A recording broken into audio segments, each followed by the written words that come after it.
Many people ask me frequently, "Hey Fiddle, when do you go Electrocute and when do you go Conqueror on ZED?" And today I'm going to show you exactly the best rune choices for ZED.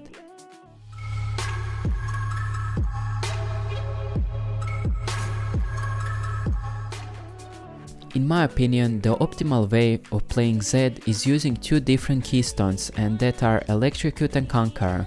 If you only use one rune page with ZED every game, I think you are going to have a hard time in some games. That's why changing your runes on ZED is really important and can get you many more wins. Depending on your keystone, your playstyle and build path will also change with ZED, and now I'm going to tell you exactly how to use those two different keystones. First, we are going to be talking about Electrocute and then about Conqueror. I'm going to be answering three important questions when it comes to picking those keystones. The first question is going to be in what matchups to pick a certain keystone. The second will be how will your build look like with this keystone. And the last one is how is your playstyle going to change with a certain keystone. ZED is a traditional counter for mages, so Electrocute is a really good pick into them. That's why you should always take Electrocute with ZED against mages like Orianna, Taliyah, Syndra, Aurelion Sol, Victor and so on. The reason why you should always go Electrocute into those champions is because you can punish them hard with Electrocute and you have a lot of kill pressure on them. If you manage to kill them in laning phase, you can snowball the game out of control and single-handedly carry the whole game. On squishy immobile range champions, it's pretty easy to hit your WEQ combo and proc Electrocute. You can use Electrocute to keep poking them, and once you think they are low enough, you can just go all into them and burst them with Electrocute. That's why Electrocute is so much better and more consistent than Conqueror versus those champions. You can easily get a lead in lane and transition that lead into the late game, which can allow you to solo carry the game. Your mythic item will always depend on what you are playing against. I like to go Prowler's Claw if I got an early kill in lane, and I like to use it to keep killing the immobile mage in mid lane and extend my lead with it. Duskblade I like to go when the enemy bot lane has squishy characters like a mage support, Nami support, Ashe support, and that can allow you to basically one-shot them with WEQ and then move to the AD carry. I like to go Eclipse when there are a lot of tanky characters in the enemy team or a lot of characters that like to hard engage on me. That item can give you the shield that you need to survive and the sustain to keep you in the fight. The second item I usually go when I play Electrocute ZED is Ghostblade. In my opinion, this item gives you a lot of tempo, which you can use to get to locations more quickly and be a lot faster in those clutch teamfights. The third item I usually go is Serilda's Grudge. If the enemy team has a lot of healing, you can even buy Mortal Reminder instead of Serilda. The fourth item I usually go is Black Cleaver, and the last item really depends on the enemy team. You can buy something like Edge of Night for survivability or Serpent's Fang against a lot of shielding. With Electrocute you can even try out the crit build that I talked about in my other video some time ago. That build deals tons of damage, but you lose a lot of survivability and utility, so be careful guys.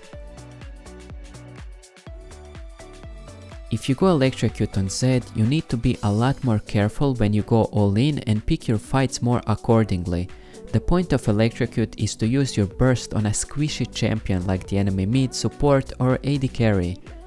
Never use your Electrocute proc on a tank because it's just not useful, and better save your WEQ combo for when the right time comes.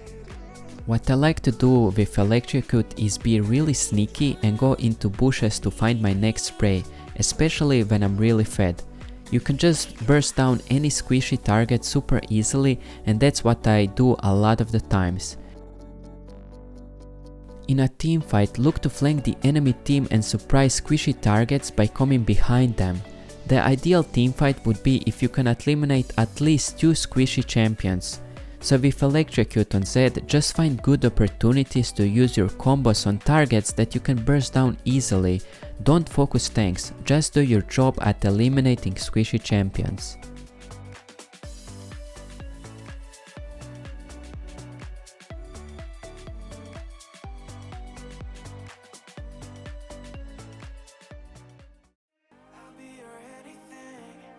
You usually want to go Conqueror with ZED when you are against champions that are not so easy to burst like mages. I always pick Conqueror against melee champions in mid lane like Yasuo, Sylas, Diana, Akali, Galio, and so on. The reason why Conqueror is better than Electrocute against those champions is because the fights against those champions are going to last longer, so when you have 12 Conqueror stacks, it's so much better than Electrocute. You can't just burst down those champions easily. Conqueror is so much more consistent than Electrocute when it comes to those matchups, and you are going to win the 1v1s more often, so Conqueror is just the better choice here.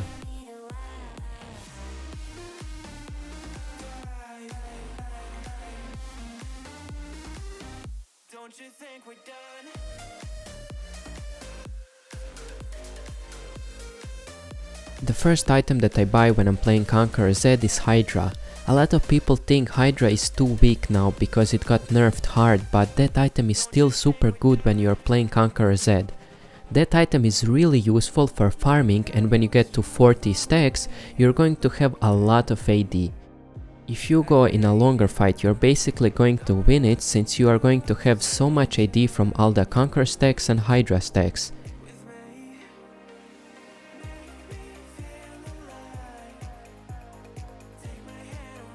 In my Conqueror rune page, I like to go Alacrity instead of Legend Tenacity because it's really good when you have Hydra.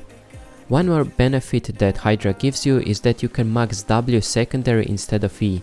Hydra gives you such good wave clear that you don't have to max E to clear the wave faster. Maxing W secondary is super OP because your mobility with ZED is really insane. It's so hard to catch you and kill you when you have so much mobility. After Hydra, you usually want to go Eclipse. That item synergizes super well with Conqueror and Hydra. The third item, you can go Serilda, and if the enemy team has a lot of healing, you can of course go Mortal Reminder. The fourth item should be Black Cleaver, and the fifth item depending on the game. You can go Ghostblade for more movement speed, Edge of Night for survivability, or even Serpent's Fang if the enemy team has a lot of shielding. Conqueror ZED has a completely different playstyle than Electrocute ZED, and that is the biggest problem for some ZED mains. They can't adapt to those two different playstyles. In laning phase, you should always pay close attention to your Conqueror stacks. It's important to keep track of how many Conqueror stacks you have and when you can go all in on your opponent. Here is a good example. In this clip, I'm against Sylas, and as soon as he uses his E, I know that I can all-in him with Ignite since he has no more dashes. I use the Ignite pretty early and get a ton of momentum, which I use to keep auto-attacking him and chasing him. As you can see here, I didn't use my W early because I was waiting for him to run away, and I was waiting to get more Conqueror stacks because my Qs are gonna deal a lot more damage. At 10 stacks, I use my WQ and swap. At this point, he tried to run away with flash, but it's a little too late because I have 12 stacks and my flash up. This can show you how strong ZED can be when you have a lot of Conqueror stacks. Teamfights with Conqueror ZED are a bit different than Electrocute ZED. You don't really have to always be sneaky and try to catch somebody off guard or flank the enemy team. You can also play front to back. What I like to do with Conqueror ZED is hit the enemy frontline a few times with auto attacks and E to stack my Conqueror before I go fully on the backline. It's all about having all Conqueror stacks and using them to the max potential. With max Conqueror stacks and Hydra stacks, you can even one-shot squishes even though you don't have Electrocute, just because you have so much AD from all the stacking. I personally absolutely love to play Conqueror ZED, and for me it's such a fun playstyle. In conclusion, both Electrocute and Conqueror are really good runes on ZED, and you should change them depending on the enemy team.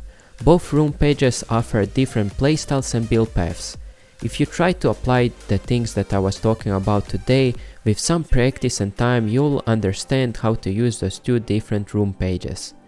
Back in the past, you could play ZED with only one rune page and one build every single game because no other build was good with ZED.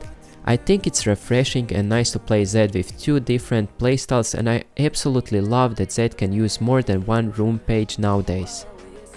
And that's everything from me today. Hope you enjoyed watching. Have fun using both playstyles on the Rift, guys, and I will see you soon. See ya!